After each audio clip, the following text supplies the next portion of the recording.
So the first thing that I want to say is I appreciate the opportunity again, and a lot of you supporting.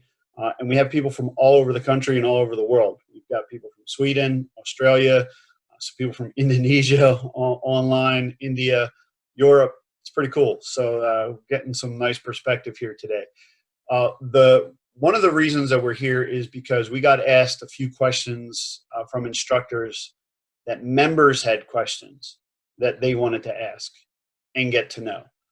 So we received a few questions there, and I do see that a few members are online with us. So I'd like to start first with those questions from members who may have some questions about returning to the gym, hesitations, perspective. And when it's your turn to talk, if you could just introduce yourself, tell us who you are, where you're from. If you work at a gym or a club, let us know where that is, what part of the world. That's kind of cool, kind of builds our community a little bit. So if you are a member and you have a question that you'd like to get us started with, raise your hand. And if not, I'm going to pick one from my list that I already have here. So let me know if you've got one. If not, we'll start with the question I've got. All right. I'll start with one I received. Are there any new policies regarding our health and safety that will be required upon opening? Well, let me start by saying this. I'm not an attorney. I don't work for the CDC. I'm not a doctor, even though the sign says I am, but that's a different kind, right? So I can't give you medical or legal advice. I will tell you this. What we're seeing is that in every state, they are requiring something different, even down to every county, even requiring different things. For example, yesterday, the Texas guidelines came out for health clubs. I don't know if you got to see that or not. They require 25% capacity in certain things. But then there's a little line that says, but if you're in a county that has less than X amount percent, you can do 50% and this. So the guidelines change for state and county. But I can assure you as a member that just about every health club owner that I've talked to is committed to stepping up their game and providing the safest, healthiest environment for you to return. But it is going to require cooperation. And that's going to be cooperation between staff and members. And so we know that a lot of you love the gyms that you go to. That's why you're still there. But from a health club side, we're going to ask for your support in helping us stay open and for the safety and health of others. So that's a good question. There are going to be new things. Be patient with your staff. This is new ground for people. And I'm sure all the health club owners and managers will appreciate that as well, because it's going to be tough navigating those waters. So that was one of the first member questions. Do we have any other member questions regarding health clubs before we get into some of these? We got a long list of health club questions before we get going. See a couple other members on here. Just let me know. If not, oh, here we go. All right, Cindy, you're on, Cindy. Tell us where you are. What the question is. So good afternoon, everybody. My name is Cindy. I'm from Amityville, Long Island. Gail Bannister and I have a very long and healthy relationship. And my question is about the health clubs that are opening. What do you think the parameters are going to be for the health club openings? Are they going to, are we going to be required to sign in for particular time slots to enable gyms to meet certain participation requirements? Yeah, great question, and thanks for joining us, Cindy. So we're seeing that in a lot of places. For example, in a couple states, the document is telling you capacity that the fire marshal allows. For example, I just gave you the example of Texas, right? So Texas says 25% occupancy. Well, you determine occupancy by what the fire marshal legally allows on your door. So if it's 250, here's your number, 25% of that. And I do think that most clubs that go to or that are under capacity mandates are going to go to a reservation type of system. How they do that is going to be dependent upon their software management system, whether they have an app, whether they already take registrations for classes. And if you're a gym or a facility that's not equipped to do that, let me know. I can give you some suggestions afterwards as far as how to do that. But yeah, Cindy, you're going to see that probably. And as far as classes go, there's a lot of places that aren't allowing classes to open up just yet either. So you're going to see phase 1, phase 2 type of reopening. Some gyms are just going to open with open gym. I was on an industry webinar yesterday, and they mentioned that the majority of people are coming in right now just to use the weight room, the machines, and the free weights, because they're taking their cardio workouts outside as the weather starts to break here a little bit in the United States. They don't want to be, on the cardio with a mask on, et cetera, et cetera. They want to go to a park. So that was some information that was good. But I do see reservations being required. So just keep in touch with your gym, kind of see what they've got going on. And for those gym owners that haven't done a reservation system or thinking about it, or you're not prepared to do it, let me know. I'll be certainly happy to help you out with that. So just be patient with them, Cindy. It's going to be a learning curve for everybody. That's for sure. All right, Joanne, please. Hi, it's Joanne from Farmingdale. I'm also a very good friend of Gail Bannister, known her for many years as Cindy. I'm just wondering about the classes in the future, like the spin classes. They had recently had the fire marshal, which they took out 10 bikes, and the room is small. And if they have to have a 6-foot parameter around each spinner, there's going to be only about 8 bikes in a class. So I'm just worrying about the classes in the future, if they have any idea. It might be premature at this time, but if you had any insight with that. Yeah, great question. I've seen some clubs that have really small spin rooms, and they cram a lot of bikes in a small space. So that is definitely going to change, at least initially. Again, there's going to be an allocation of space. So as a member, I know it sucks to hear this, but please be patient with your club as they make those adjustments, because it's in the best interest of everyone to abide by those guidelines, right? So I've seen some clubs that are actually adding more classes to accommodate less people. So they might have one every, hour, and then leave 15 or 20 minutes in for sanitization, and then boom, another class for the more popular ones. And everybody's running in the unknown right now. I mean, to be honest with you, you're going to have to see how your club flow is. We talked to some clubs that opened already, and they thought that some of their gyms were going to be packed. They were about 20%, maybe 30% usage right now. So they didn't get that blast that they thought they were going to do.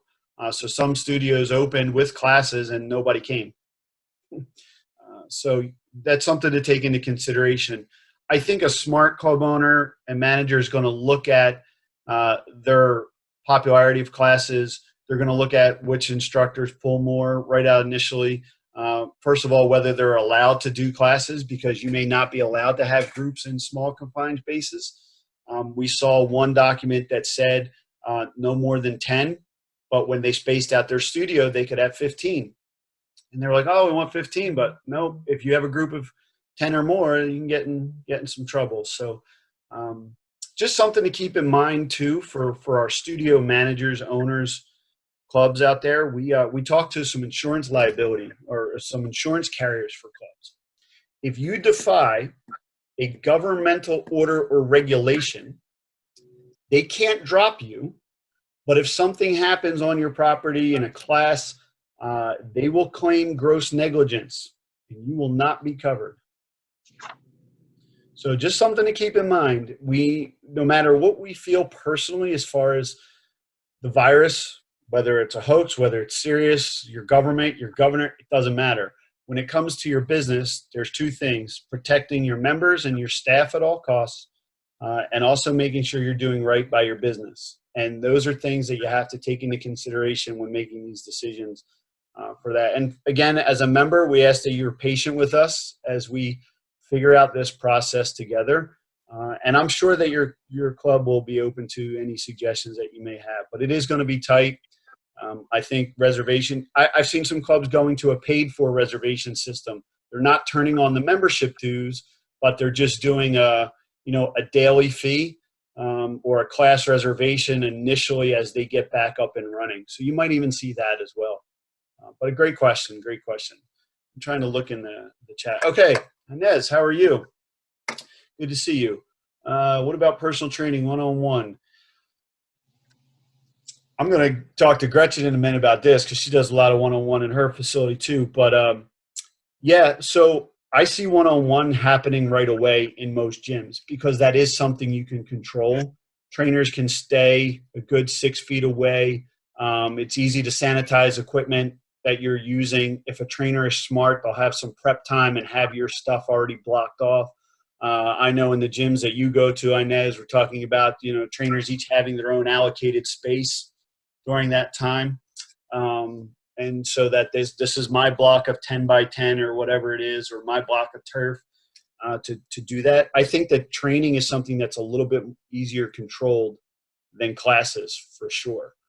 So I think we're going to see one-on-one personal training right out of the gate. Gretchen, I'm going to throw you under the bus here real quick. Any thoughts on that? What do you guys think? We have a couple thoughts. We're still probably really far away from any kind of opening at all here in Chicago based on what our governor just told us this week. So we have a lot of time, but some things we've talked about are converting our 2 basketball courts into like 10 by 10 or 10 by 12 individual pods for each trainer to be able to use and outfit them with whatever we all agree that they'll need, whether it's, kettlebells, dumbbells, bands. Everyone will have all their own stuff there and they'll stay in their little pod. So that's an option. Or if we are allowed to open just for personal training and outdoor classes, because that's what the governor said would be our first phase, we might not have to do that because we might not have other members in the club. We might be able to open just for one-on-one personal training, and with the space we have, they would easily be able to spread out. But there would just be new rules where trainers are supposed to wipe stuff down before, but not all of them did, and obviously all of that would be required. We'll provide masks, gloves if they want it, all of that stuff as well. So that's our line of thinking right now. Awesome, thank you. And just so you know, for those that didn't hear me introduce her earlier, that's Gretchen Collins. She is a fitness director at the world-famous East Bank Club in Chicago, Illinois. And if you're not familiar with that club, you should definitely take a look at that. And if you're ever in Chicago, it's worth the tour for sure. But yeah, so that was another thing. And as just so you know, I do know some gyms that during the phase back, if they're only allowed so many people, they are just allowing one-on-one training coming in. So they're booking 10 or 15, depending on how many trainers. Again, blocking out the space. So I think training is something that's going to come back for most clubs right away because it is controllable. All right. I saw another hand. Let's see. Janet's iPad. Janet? Yeah. Jarrod, can you hear me? Yes, I can. Okay, thank you very much for doing this for us. As a member, I'm a long history gym person with memberships for many, many, many years, and I'm spoiled. I'm used to Gail as well, as Cindy and Joanne spoke of before. My concern is who will be in charge of Group X programs going forward and managing all of the classes and the style classes that are brought to the table. And also my concern is the cleanliness of the gym in relationship to the porter staff and how they're going to manage that, the bathrooms and things that, outside of Group X. In addition to that, the cleanliness of the gym by who will be in charge of that, the porter systems and the classes they're bringing back. Because I know that they're probably going to have a less staff bringing back to the gym and what instructors will be brought back and what they will be teaching. All right, so great question. Actually, quite a few questions there. So first of all, I can't speak obviously for every club and operator and how they program and staff their people. That would just be a stupid assumption on my part. However, I will tell you from knowing some of the operators that are on here and knowing what I know from the people that I've spoken to, you can bet that every club is stepping up their game in regards to bringing on housekeeping, cleanliness, maintenance staff. And, obviously that is a concern. With gyms not being fully operational, do they bring back their whole staff? Well, I think that, a lot of them have taken advantage of stimulus packages and whatnot, are trying to bring back everybody. And even if they can't be in full capacity, let's say working the desk, I've even seen clubs starting to offer Group X instructors floor pay and pay just to get them back on the payroll as part of the housekeeping and maintenance team. Maybe they're not teaching, but maybe they're helping clean between classes. Maybe they teach and then they're paid to clean in between. But I think you're going to see a very, very committed effort to sanitizing, disinfecting, cleaning more than you ever have. Now, I'll be honest, there are some operators that are going to have a lot of problems with that. If your gym was dirty before this all happened, you got issues, okay? And that's being real. If you had problems keeping it clean before, you're really going to have issues now. But for those that are good operators, and being clean is the name of the game. I mean, that's just, nobody expects to go to a gym and it be dirty. You don't expect to go to a restaurant and be dirty, right? So you just hope that your gym is stepping up. I encourage every owner and manager to take pictures, show video, show your team disinfecting, cleaning, going the extra mile. But again, we call it a code of cooperation. If you see something, say something, right? Just like at TSA. If you notice something, don't be mean. Just kindly bring it to the attention of the staff. The managers, they'll appreciate everybody looking out for it. Because most gyms, it's all about that community, that family. So we need your eyes too. So if you see something, let us know. But I do think that you're going to see modified group schedules coming back. Like I said earlier, some classes aren't going to be there to start. Slowly working back to full schedules. I do see virtual coming, and I know that was a question or two from a few people. Let me ask this while we're here. For those members that are here, just curious, how many of you have done some maybe virtual, online, or Zoom-based workouts? See a couple people. Okay. I have. All right. Now, after the gyms reopen, I'm curious, would you like to see that as a service that continued as part of your membership for when you're traveling or not going to the gym for some reason? Okay, I see a couple thumbs up. Can you see a couple yeses? All right. Just curious, because there's some good possibilities out there that gyms are now going to provide that as either an add-on service. So let's say you have a higher dollar membership, maybe that's included now, the on-the-go app, for say. So it's your gym on the go, and you have access to nutrition information or online classes, or you can talk to your trainer at any time, no matter where you are. I've seen people use it as also for those of you who are hesitant going back to the gym. Maybe while you're not going back to the gym temporarily, you'd like to continue virtual or online classes. Would that be an option while you wait out the virus, some of you? All right, I see some thumbs up on that too. Okay, good. So club owners and managers that are on this call, that's kind of something to keep in mind. We don't have a ton of members on here, but I got a feeling that you're going to have a good percentage of members that would appreciate some sort of online or virtual sessions, classes continuing. And if you're a club owner or manager that looking for some sort of solution for that, let me know. We've kind of researched and found one that we're pretty happy with, and I'd be more than happy to turn you on to them. So, all right, let's get this. Go ahead, Renee. Paulette had her hand. I just wanted to ask because, see, I'm in that age bracket, and I have a husband who has underlying conditions with high blood pressure, cholesterol. He's on a blood thinner and stuff like that. Mm-hmm. So for me, I would love to get back to my workouts, but it's just so scary being 67 and worried that, is it going to be enough for me to get in there and not have to worry about bringing something home or contracting something myself? That's the whole thing. Because, I belong to like 3 gyms, and some people can be so nasty. I don't care how clean they keep the gym, but you got people that they just don't wipe behind their themselves. I always bring I've always had wipes with me even before all this. So I always wipe everything down and stuff like that. But it's just like nerve-wracking for me, and for my age group to think about getting this. So that's my biggest concern, is trying to, know if I'm going to really be safe. I got you. All right, Renee, thank you. Paulette, I'll get to you in 1 second. You're next. So Renee, first of all, everybody healthy at home? Good? Hold on, I accidentally muted you. Go ahead. Everybody's good? Yep, All right, I am. Good. So you speak for a lot of people. and it's a major concern. We've seen a couple different things, club owners getting creative. Obviously, you've seen a lot of the supermarkets and grocery markets. I don't know what you refer to them as, whatever you call it, but is allowing those higher risk age brackets to come in early in the morning or at their own time and then sanitizing or cleaning afterwards.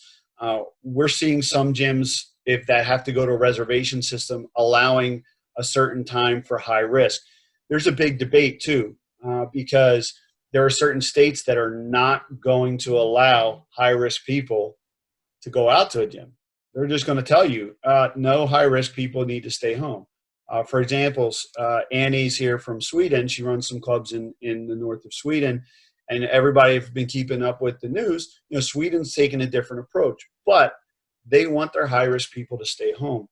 You may have no choice right now. The problem we're seeing is that a lot of people in that age bracket need to exercise. Diabetes, high blood pressure, different types of activities that need exercise. We all know the benefits of having exercise. So we have to figure out a safe way to provide confidence that we're going to take care of them. Maybe they're just allowed to use a certain section of the gym, certain times of the day just to get started till we get back.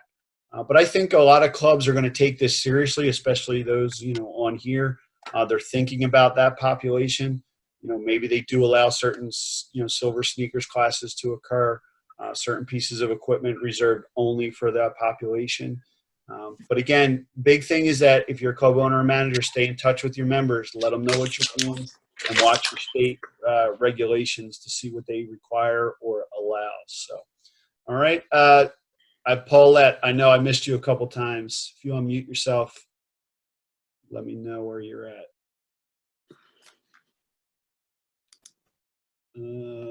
Paulette. She's right there. You see her? I missed her.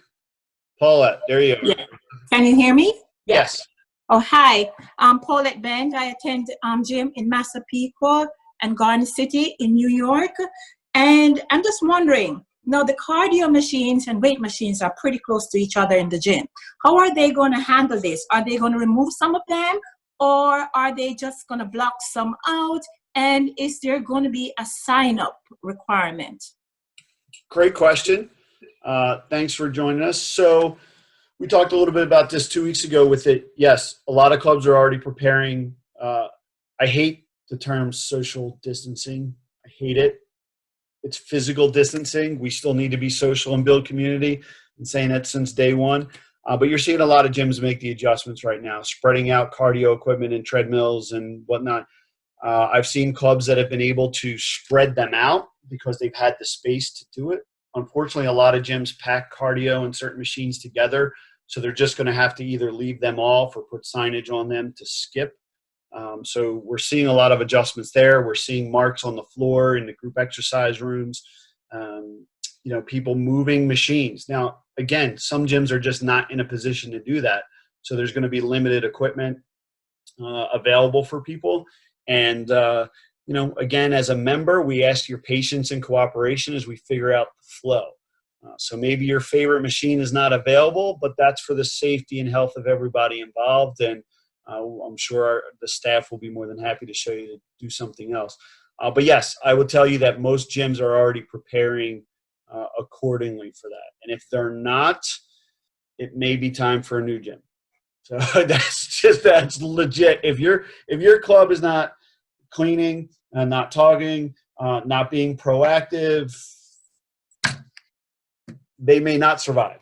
Just be honest. They may not survive. All right. Okay, cool. We've got some things here on virtual. All right. Let's go to some club owners and managers. What questions we got today from that? I have a list here. Who wants to unless somebody wants to get started, I'll pick one from my pool. Oh, we've got a couple questions in the chat here.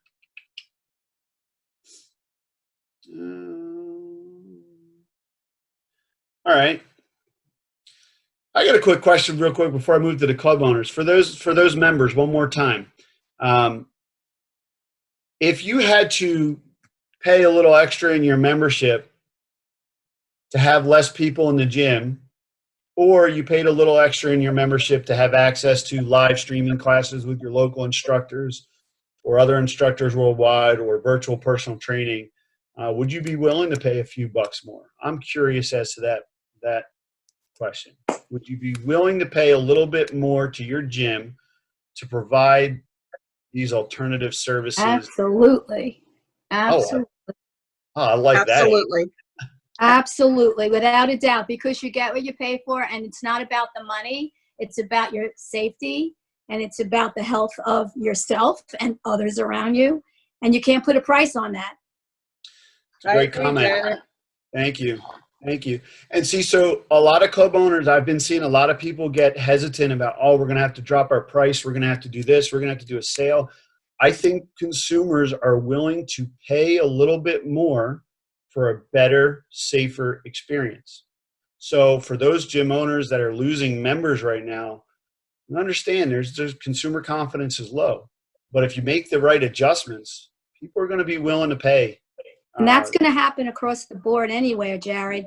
Even in my practice, I'm a dental hygienist, and I know for a fact my job, as I know it, is never going to be the same. I'm number one on the COVID list to contract the virus, and my office is completely going to be different going back, and we're going to have to raise our fees to, it's just the way it is.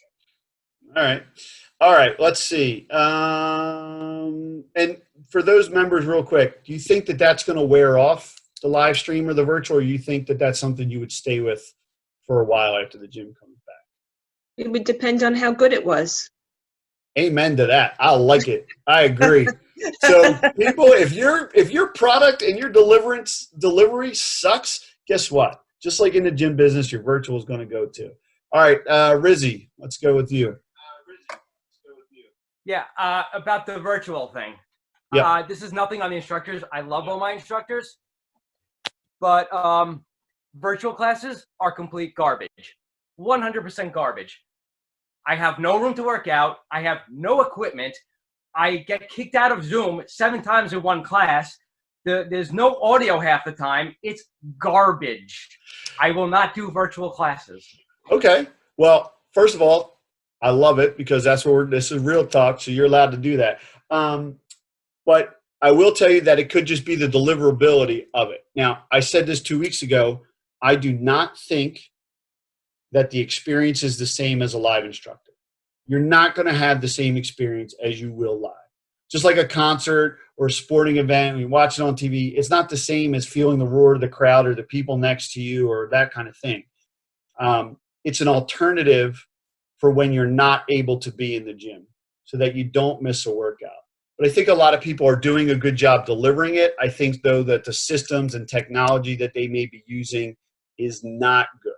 But I do agree with you, Jonathan, that space can be a challenge. Not having the right equipment can be a challenge. It can be frustrating. So we definitely look forward to seeing you live in person in class at the front of the room as soon as the gym opens back up. I also have a problem with the virtual too, as a safety issue. There's no instructor showing me that my knee is turned out. There's no instructor showing me the correct way. It could be a very bad liability issue of falling and getting hurt. Yep, it can be, and those are all considerations that need to be taken into account when deciding whether to do virtual or not. And again, working through that right now from the provider side, the clubs are looking into how we can provide better instruction, and we'll move forward. All right, let's get to some club owners now. Let's see. Well, we're getting a lot in the chat. I just have to throw one more thing in there, Jarrod. I need my Gail to tell me, Renee, you got this, because at my age, she always makes sure I'm on point with my step class, because I do her 75-minute step claas every Sunday. 75-minute step class. Oh, yeah. I'm telling you, I'm in good shape, okay? Good for you. I do have to interject with Catalano. You and I need to have a private conversation. Unless you take my Zoom class for Isabel, I can speak on. We correct during our Zoom classes. For the people who are who take my classes are on board, they know we're anal. Music or not, you don't need music. Absolutely. I can train you in a closet and kick your butt. However, we do need music for the cardio classes and the spin classes, which we're working towards to make that. Unfortunately, Zoom does not support music as much as Facebook does. And unfortunately, Facebook has been catching us back to back these days. You go up Facebook Live, within 20 minutes you're done. We were not prepared for not having a platform that we need right now, and Jarrod can speak on this, to carry group exercise the way it is, unless we pay for an app that costs us over $200 a month. For you guys to still go on the app and still pay a monthly fee to see us on that app to be able to get the quality you're asking for, John, which is, you know, what like Peloton, you got to pay for the app. I'm just putting things out there. I will say this too. We're doing the best we can. Yeah, and it's going to get better. And it's going to get better. So I would just say there's technology out there, again, that I'd be more than happy to share with some people. The delivery systems are getting really, really good. Yeah. And we're catching up. All right, we're going to move on to some gyms. So let's start with Gina and Energy. Go ahead, Gina. Well, we're talking about the group fitness, and I just kind of want to say what we're going to do. And I see in the chat here that a lot of people are going to do the same thing. So what we plan on doing is having a live class, but also doing a Zoom event with the live class. So it will be the person who's either not coming back yet, or the person who could not get a seat in the, you know, the live class, an opportunity to still do it. Because let's face it, I mean, at this point, I have 71 members who are currently taking Zoom classes, probably more. It's actually how many people have re-signed their liability waiver. So to them, it's kind of the new norm.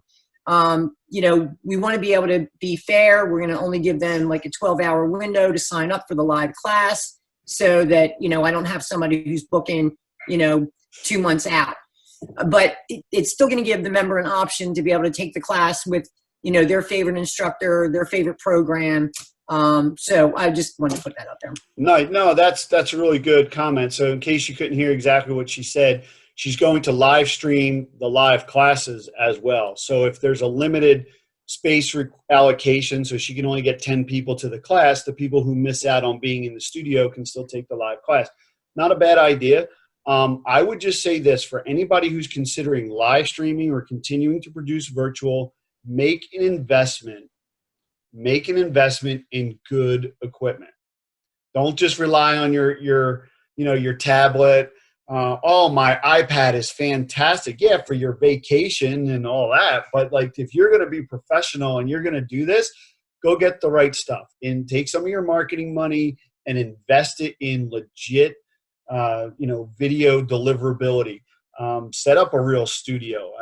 I don't know if she's on here now, but I have a client in Philadelphia that runs a dance and fitness place. And right as this was all happening, she went out and spent a good bit of money that she was going to put towards advertising and whatnot later on in the year. And she got very nice studio quality equipment, and her videos are on point. There's a company, and I'll send this to you in an email if you want to write it down. It's called VHP, Virtual Health Partners. They do an app, and you can tell them that I sent you over there.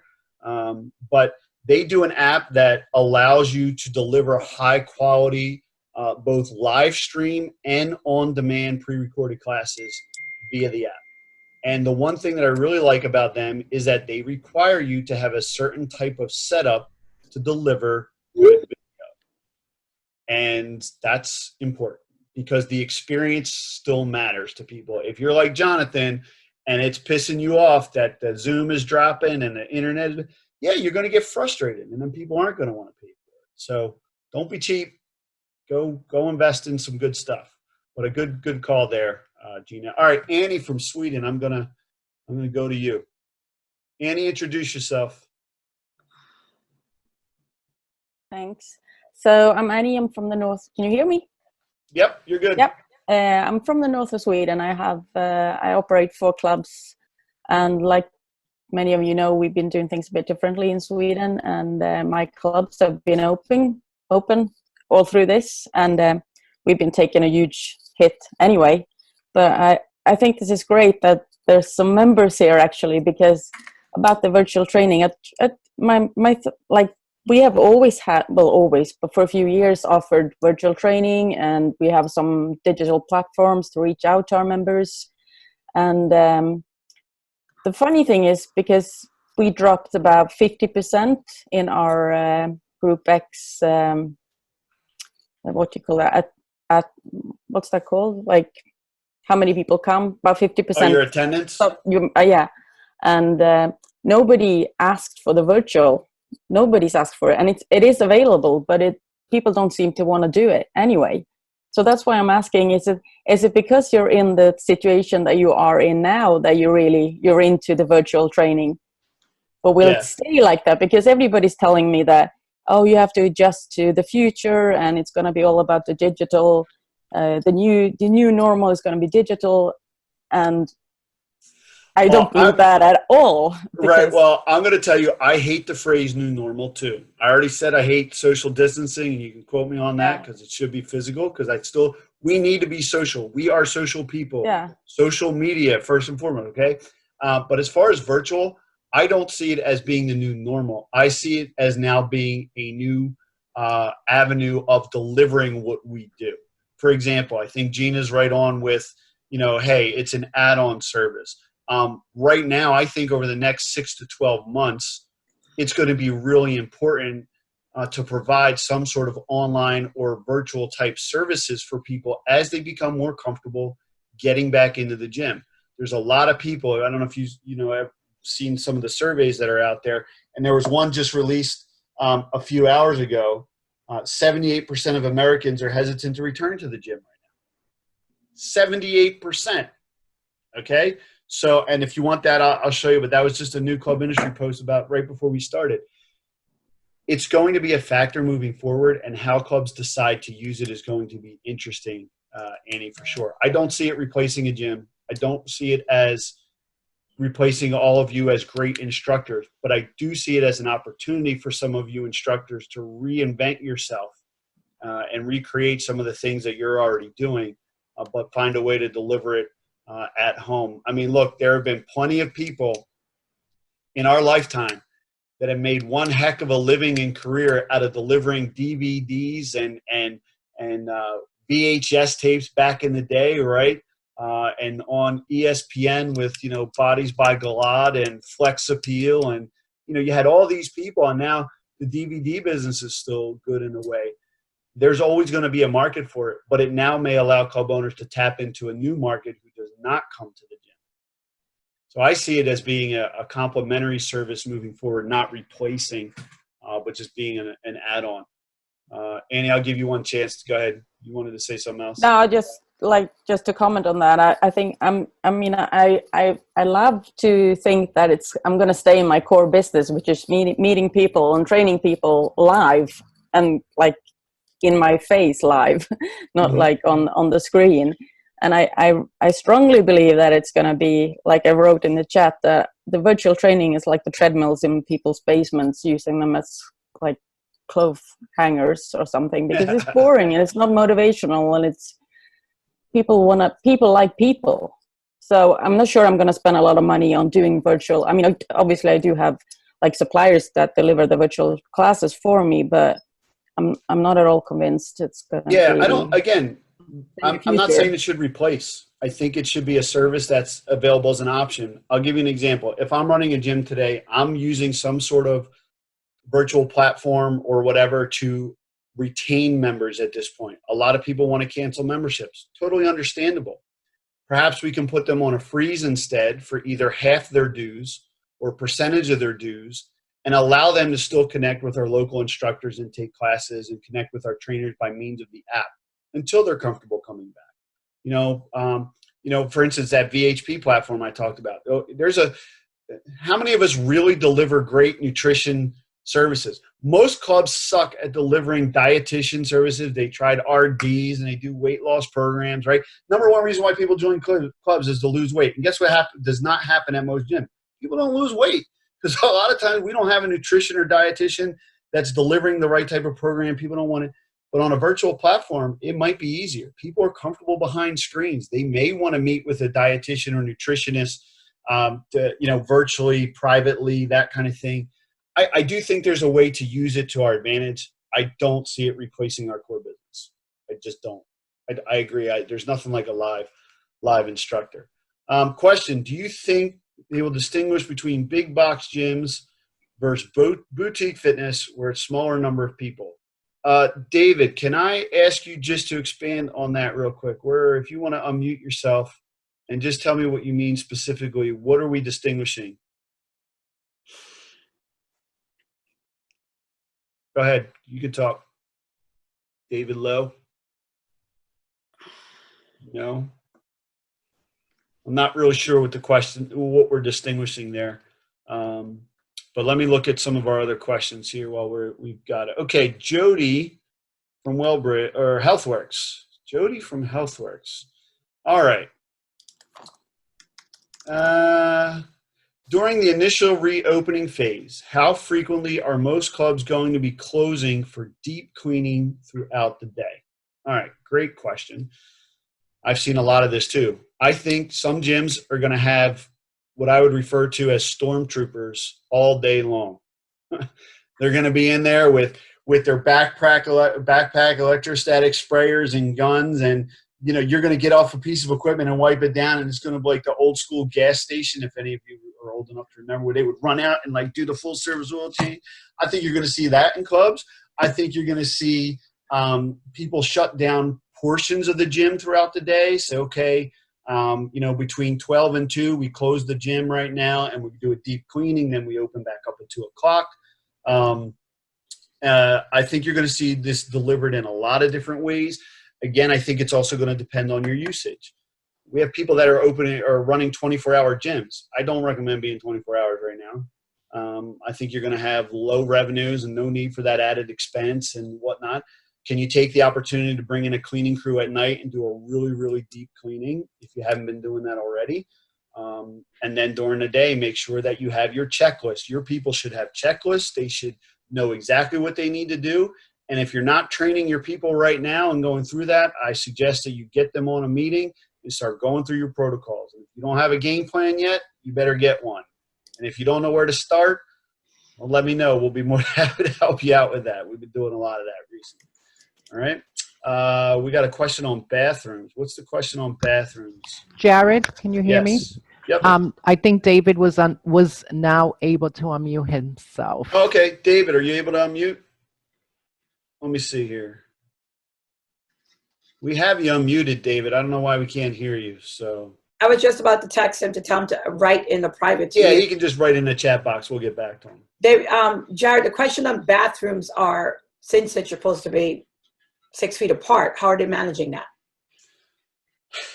Listen, Every other there is a known for us guys. There's a known man rule. Okay, you just don't use the urinal next to the guy if there's one next to the other thing. It's easy. I don't know about you ladies, but you got stalls. That's easy. Okay, so locker rooms, big thing. We've seen some stuff come down that says, okay, no locker rooms, but they mean that you can't get changed and use a locker or a shower or a steam room or a sauna.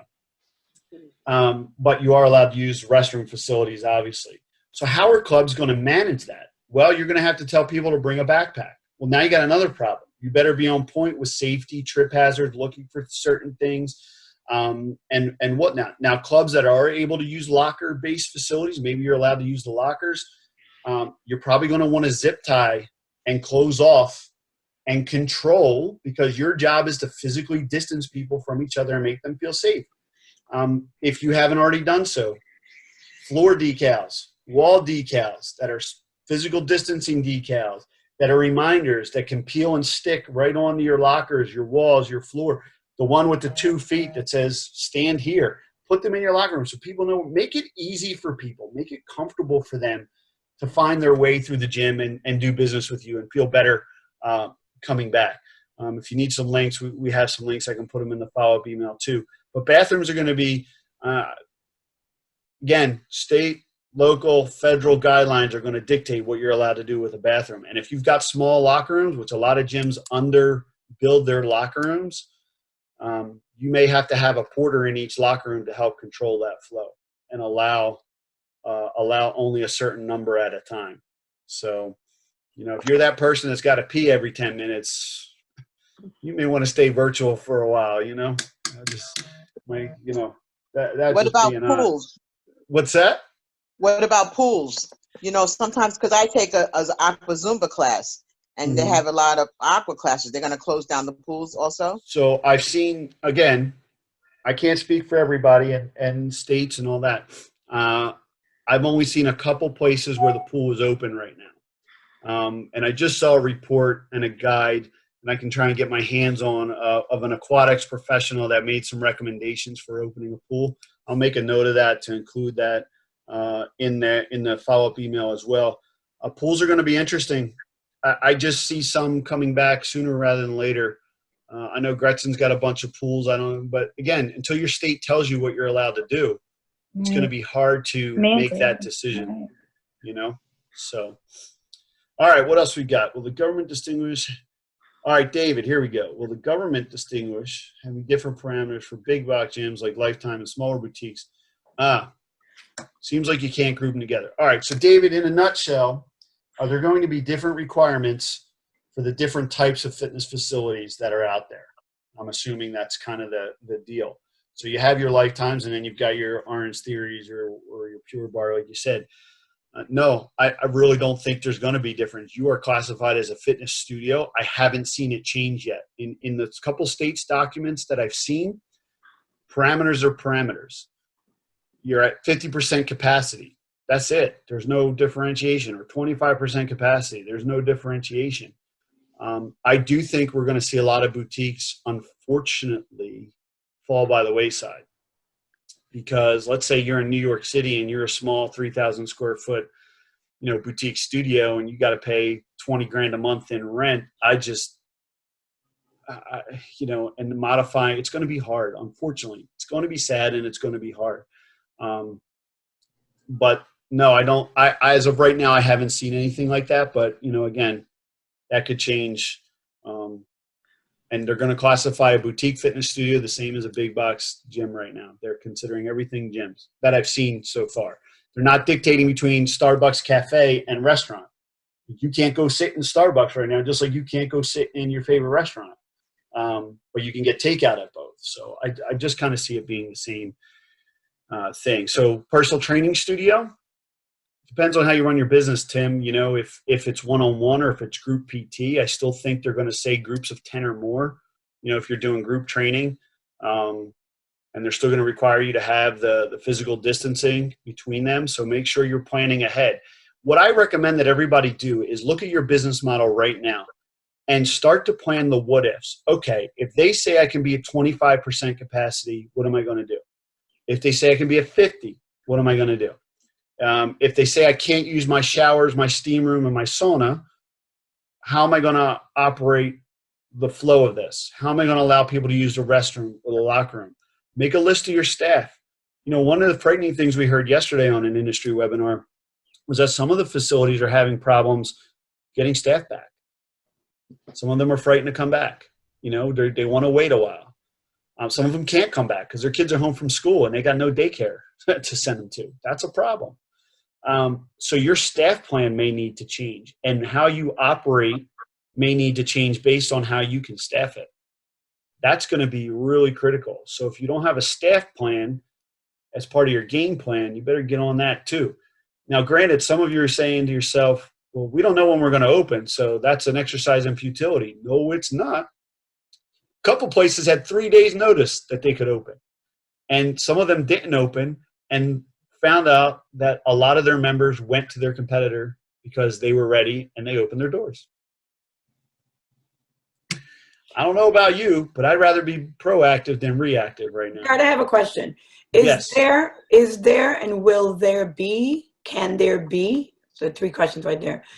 You know, like how you have a fire marshal before you open the gym, the fire marshal's got to come in and do the spec and do we have that before gyms open up? Like somebody comes in and says, not yet, but I'm going to tell you what. I've seen gyms, and I'm not calling anybody out. There's one on Long Island that I've seen that is going to get a whole bunch of people in trouble soon. And I've seen some other studios as well.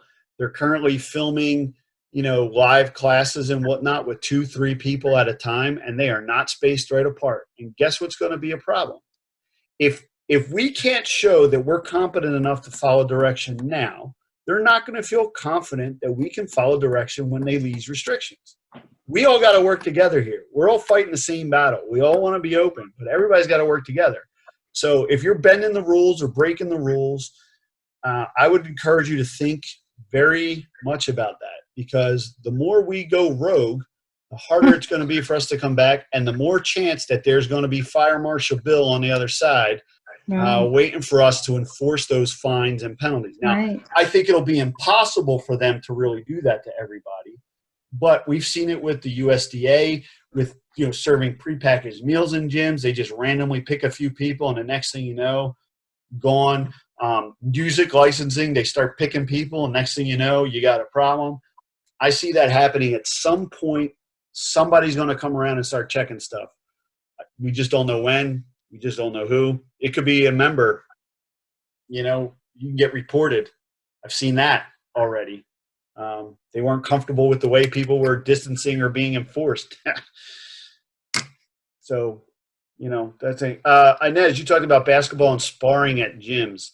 Can't see that coming back. Yeah, for a while.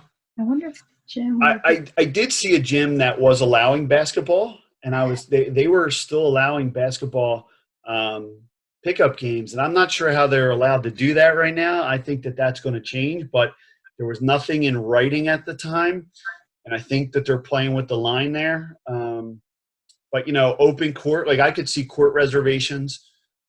And I could see you boxing and using a heavy bag or a bag. I don't really see mitt work being in your near future because you can't keep it close. But I definitely see people getting creative with some different things on that in that regard. All right, what else we got here? Other live questions. Oh, are people? This is an important one. This one came up in the pre-questionnaire as well. People aware that they may be required to wear a mask to work out in the gym when taking classes. Will they be comfortable breathing with a mask, taking cardio or spin class? Let's talk about masks right now, okay? Let's talk about masks, baby. Okay, here's the deal. Nobody knows. Again, all right? Couple state addendums that I've seen. Masks are required. Masks are optional. From a legal standpoint, we've also seen now that for some, masks pose a real health hazard and cannot be enforced. So the government says you must wear a mask. A person comes in and says that has a medical condition that says they cannot wear a mask. Now you've got a little issue because you require members per the state to wear. So now you have to figure out what's legally right. I suggest that everybody talk to their attorneys and make sure that they understand the laws. Okay, if I can find that document, I'll make sure to send it in the follow-up email as well. I strongly suggest right now, my opinion, if I've got a gym tomorrow, my staff is in masks initially, whether the government requires it or not. The reason for that is I want to build consumer confidence that I take my members and my staff's lives seriously, that I take their health and safety seriously. This goes to the temperature checks. There's a lot of people talking about doing temperature checks. I think we get into some real hairy areas there when we start becoming a medical facility. I would say that you need to check your staff. That's something you can control, because if your staff comes in, your instructor comes in, and they're sick or running a fever, you can send them home. When you get to members, unless your state regulates it, I'd be real careful about that if you don't have a medical professional. That is just my opinion. I have seen some stupid stuff come down litigation-wise, and I could see somebody just suing you because you didn't let them in because they had a fever, or they, you thought they had a fever, but they typically run high, and then they need a doctor's note, and then you have your $10 an hour 17-year-old employee at the desk scanning temperatures and telling people, that, oh, but their friend came in and ran 102.7, but he really wanted to lift, so I let him in. Man, I just see that as being a problem. Staff, yes. Members got to wait and see what the law says.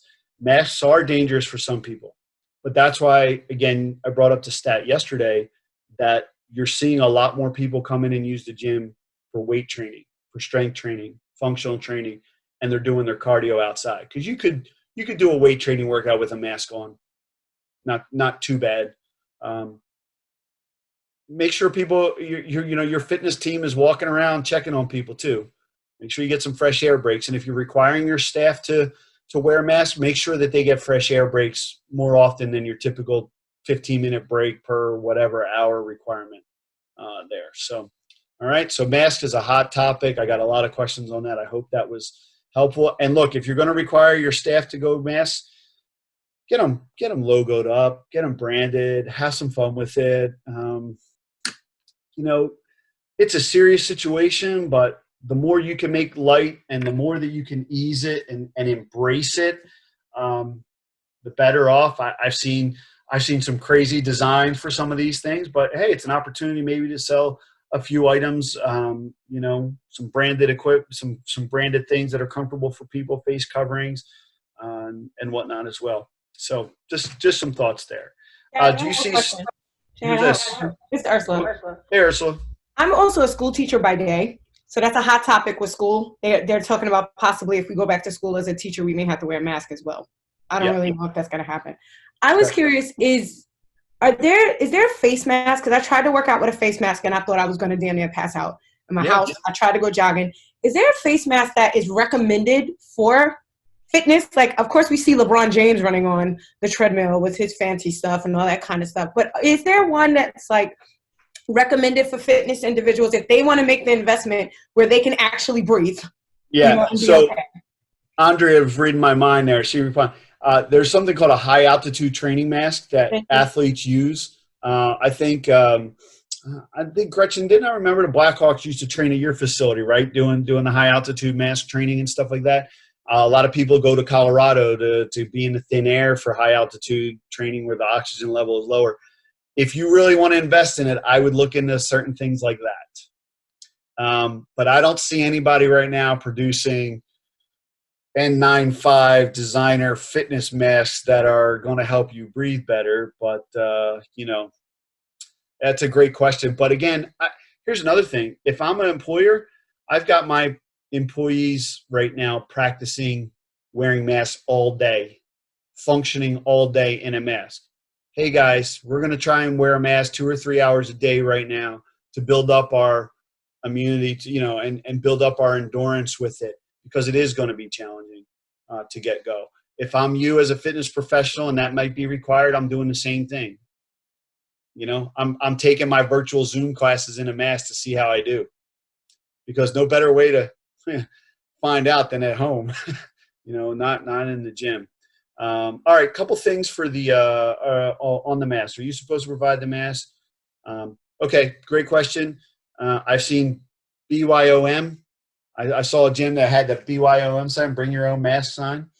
But a smart operator, I think, is going to have some branded ones or some available at the desk for people, either complimentary or as a small sale for them to, help pay some expenses and whatnot. UVC lights coming up here on the chat.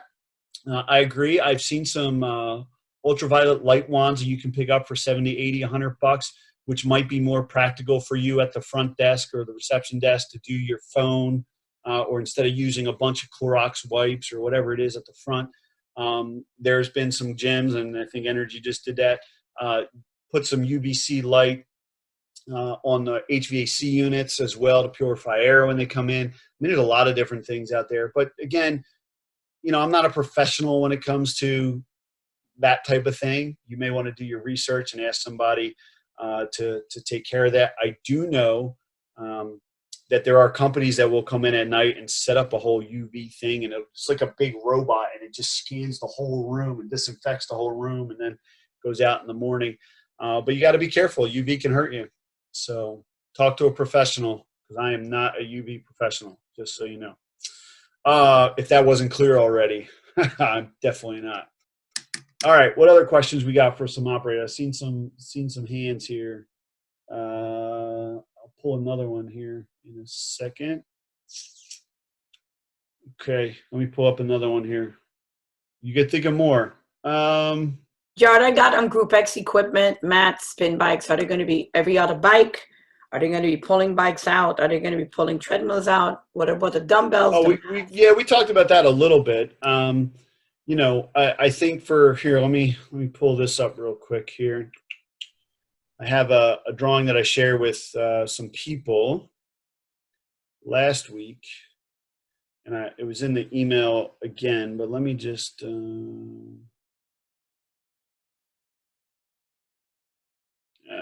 that one.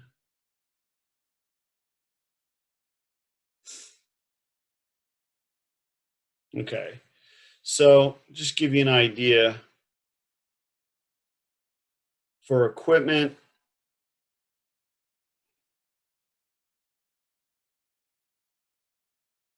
Where is it? Here we go.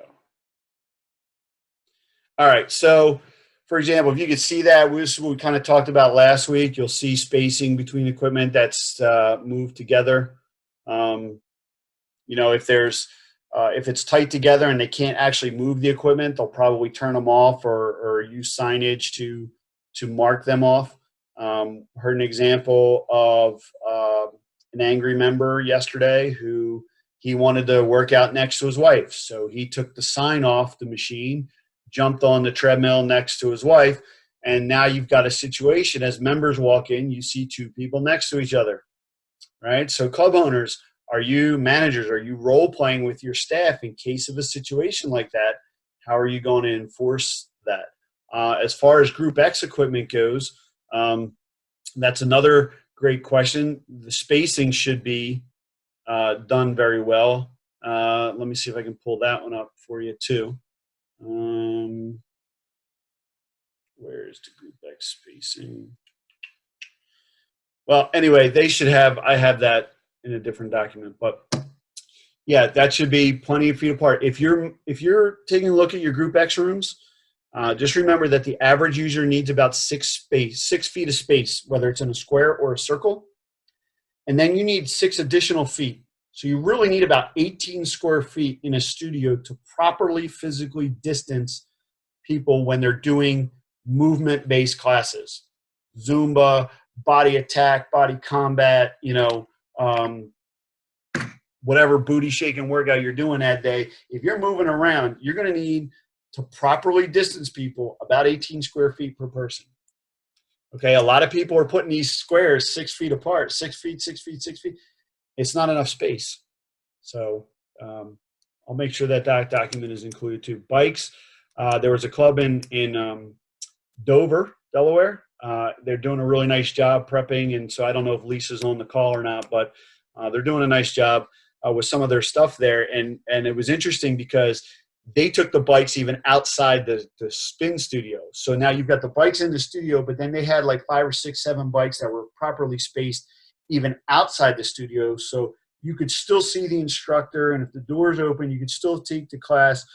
It might present a problem in certain areas, but I thought it was a creative way to get a few more bikes and participation there. So that was a good way to do it. All right. Let's see. We do every other bike. That's good. Lots of questions there on that. Here's one that I thought was an interesting question. How as fitness instructors and personal trainers can we get back to work as quickly as possible after the gyms reopen? Do you think it will be harder to retain instructors and trainers with the uncertainty of the fitness industry? Yeah, guys, this is a tough one because I know a lot of you, this is what you live for. This is all how we make a living. I do think some of you are not going to go back to work for a while. I'll just be honest. I don't see full group exercise schedules. I think some of you, from a personal training standpoint, hopefully are back to work pretty quickly. But from a group exercise standpoint, I think that it's going to be a little harder. What I would say is make yourself available to your club to do something else as well. You know, be available to be part of the cleaning team. Be available to work the desk. Be available to pitch in. Offer opportunities. You know, if they go virtual, be ready to go virtual with some of those classes. But I think it'll be a while before all Group X instructors are back to work. Trainers, I think, will come back a little bit quicker than that, depending on regulations. And it's going to be also dependent upon how your club sets things up. They just may want to open the doors and worry about opening the doors first and not worrying about training. But again, it's planning. And I do think it's going to affect the industry. I think some of you are going to wind up working for other places. You may not be where you are now. They just may not survive. They may not have the ability to, adjust on the fly and create that space for you. So again, that's why groups like this are great, because you can network with others and keep yourself tight and get to know people. But yeah, keep abreast of opportunities. Again, I said this last week or 2 weeks ago. I'm going to say it again. Great challenges bring great opportunities. That goes for members to expand their horizons and do something they never thought they would do. And also for club owners and professionals. We talk about that term, think out of the box. That box has been done and shredded for years anyway. Some of you are trapped in it still. Can't find your way out of that box. Now is the time. Scrape and claw and reinvent yourself. Come up with something new. Make yourself a valuable asset, and do something different. And I think that'll help do that moving forward. Should members wear gloves? Ooh. Again, not a medical professional. Don't claim to be. I'm hearing a lot of different things about gloves. Gloves can actually be worse. Gloves are being left everywhere. Wait and see what your government says. I would think that all clubs should be completely loaded up on hand sanitizer, right? Extra stations. If you haven't ordered it already, good luck. Maybe somebody will trade you some toilet paper and you can get some hand sanitizer. I don't know. There's going to be a lot of different things as far as, should you wear gloves, should you not wear gloves? And again, we may not have any choice in the matter. You may not have any choice in the matter. So keep your eyes on legislation. All right. Okay. More questions. Any live questions? I got a few more. I got a ton of. A lot of mask questions. Who's got another live question here? Oh,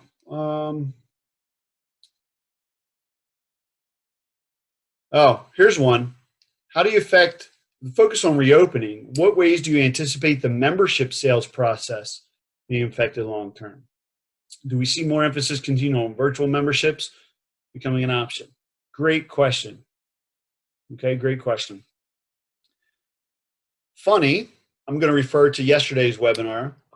A couple of the people interviewed on that webinar said that they actually had 3 of their best membership days that they've had all year. I don't know if they were saying that to make the group feel better, but it is quite possible, because right now is summertime, and I would say that summer student memberships are probably going to be your hottest seller right now for those here in the United States. You got a lot of college kids that are home, a lot of high school kids that are home, and they are dying to get to the gym and do something and get that energy out. So I think you could actually do some nice business, even with cash-based memberships for 3 months student summer. And I am not a paid in full membership guy by any stretch, but for summer memberships, paying for 3 months up front may not be a bad way to get the cash reserves back up and running pretty quick. Okay, so you could do a lot of student summer memberships. You may also be able to capitalize on some of your competitors, unfortunately, not being up to snuff. They're not doing what they're doing, and a member walks in, but they need to work out, and they're not happy with what they're seeing. You may have the opportunity to capitalize on it. And so I think you just have to be cautious. Obviously, I think you should still have your membership people on staff, but I think that they need to give their attention to being, membership services, not so much focused on the sale, but concierge based. How can I help you? Can I answer any questions for you? Making sure people are comfortable making calls to members, maybe after about a week or so of being open and you haven't seen some of your regulars, retention managers, basically. Hey, just want to let you know, here's what we're doing. that kind of thing. I think your membership people can also be used to interview members safely at a distance. I think you should stage an area for testimonials, whether it's in front of your logo, whether you have a selfie wall, whatever it is. Hey, Mrs. Jones, great to see you. Glad to see you. How was your workout today? Awesome. Would you mind spending a few minutes and just telling the people at home what your experience was like coming here? Make sure you're 6 to 8 feet apart, right? They've got their mask, whatever. And let them tell you, yeah, it was clean. I felt comfortable. People respected each other, because people want to hear from other people. They don't want to hear from you. They know you're trying to get your business back up. I don't care what you had to say to a degree. I want to know what my friend said about their experience down the street. So I think that's going to be really important as well. All right. Let's see here. Spa wellness services, massage, I guess, that kind of thing. Hold on, Paulette. I see you. You may have to follow salon protocol for those types of services. I've seen a lot of places shut down their hydro massage right now, tanning, salon. Again, I think because they're going to be harder areas to patrol to make sure that they're clean right away when people are in and out. But I would, if I have a club that actually has massage, hair salon services like that in separate studios, I would also be looking at the regulations for salon services in addition to gyms. If you just offer hydro massage and recovery like that, tanning, be mindful of what you can control, because your members will let you know real fast what you cannot control. All right, and then keep you going there. Paulette, I think you had your hand up, right? Go ahead. Yes. A number of us, including myself, have paid up for like 2 years. I just joined another gym. I paid up for 3 years.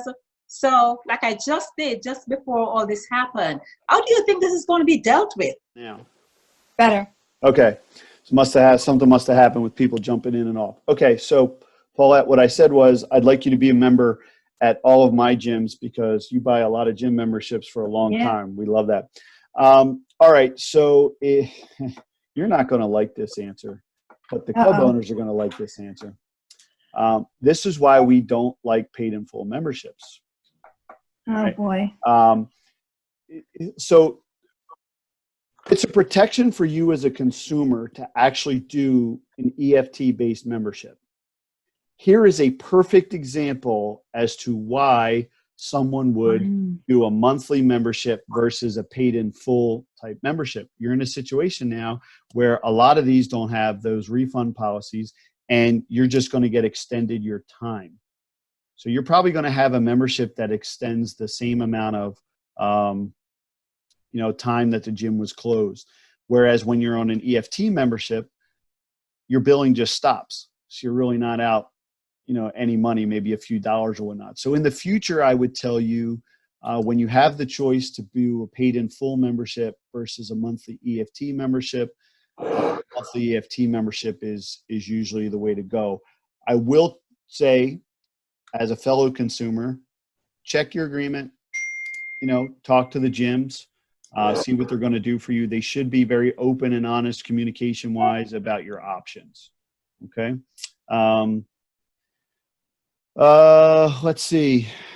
Know several members who were up in April, signed up after feeling harassed by the front desk in March, and are now trying to have their credit card company fight for them. Yeah, unfortunately, and this is the part that bothers me as a fitness professional, and I will tell you that a lot of the operators that are on this call will probably feel the same way.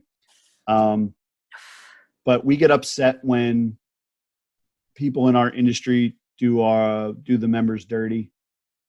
The good operators take care of their people. They communicate. Sometimes they don't have all the answers, and so we need to get back to you on that. Again, these are unprecedented times, and everybody reacts differently. But yeah, I would say that communication is very key in who I would do business with moving forward. And if you're a club owner or manager who's not really communicating well with your members or your staff, I would change that culture immediately. Because I bet you any of the members that are on here will tell you that they could deal with certain things if they were just being talked to upfront, honest, communication. Fundamental principle of all things, right? The foundation of success in relationships and business, good communication, even when you got to break bad news to them. So yeah, I'm sorry. We know you were billed. We apologize. We're working through it. We hope to have an answer to you by whatever. At least you know.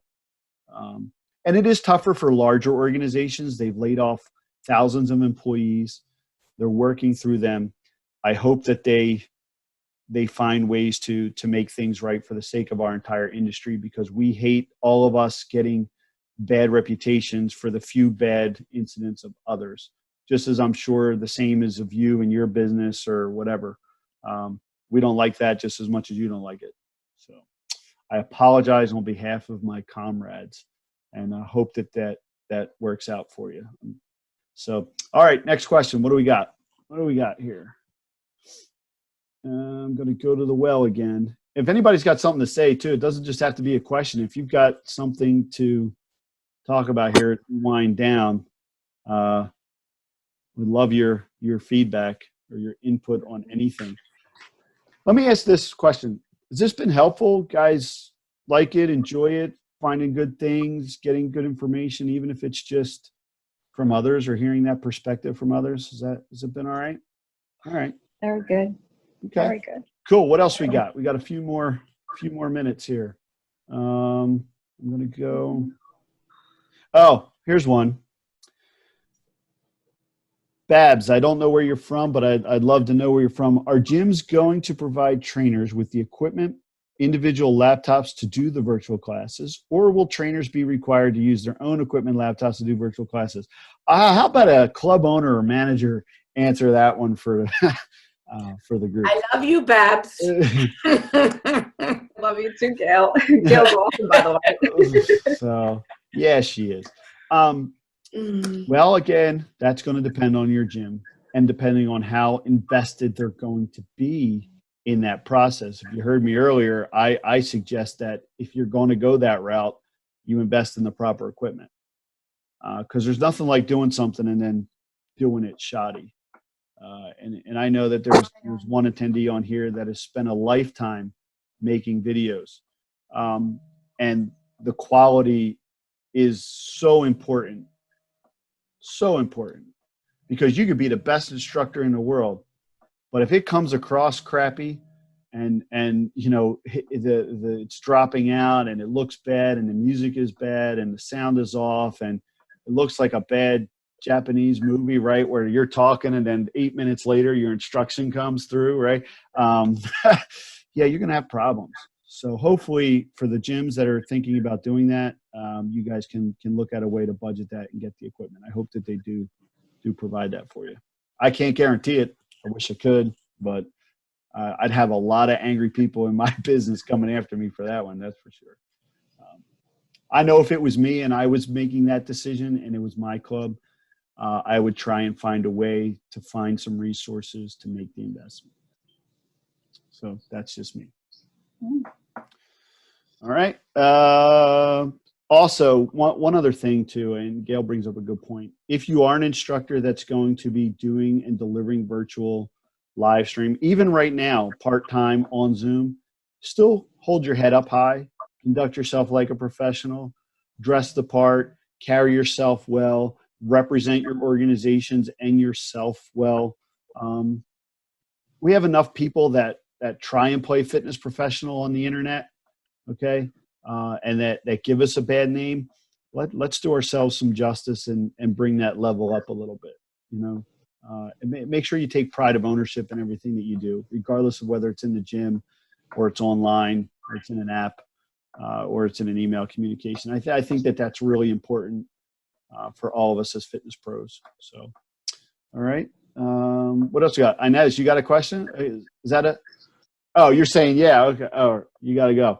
All right. Thank you, Inez. Thanks for joining us, Inez. I hope to see you real soon. All right. So anything else here before I make a closing statement? Anybody, anything? Speak now, forever hold your peace. Going once. Going twice. All right. Remember, everybody, people cancel memberships. They do not cancel relationships.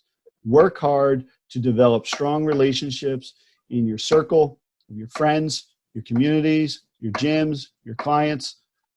That's really what it's going to come down to, because people do business with people they trust. And so build those relationships and you'll continue to build a better business. All right. So thank you guys for joining us today. I really appreciate it. I'm going to send out a follow-up email with some of the things we talked about. If you get a chance and you liked it, would appreciate the Google or Facebook review too. Or if you think there's something I can do better, if you think I'm a bag of hot air, you can tell me that too. I don't care. I need to see that. So I'm good with it. All right. So Great meeting, Jarrod. Thank you so much for your information. It was very informative. Thank you guys. And for those of you that joined us from around the world, please give our best wishes to our fellow fitness pros in your part of the world as well. Stay safe, stay well, stay healthy, guys. Thanks for coming. Thank you, Jarrod. Thank you. You're welcome. Thank you, Jarrod. Very informative. Thank you. Looking forward to the next one.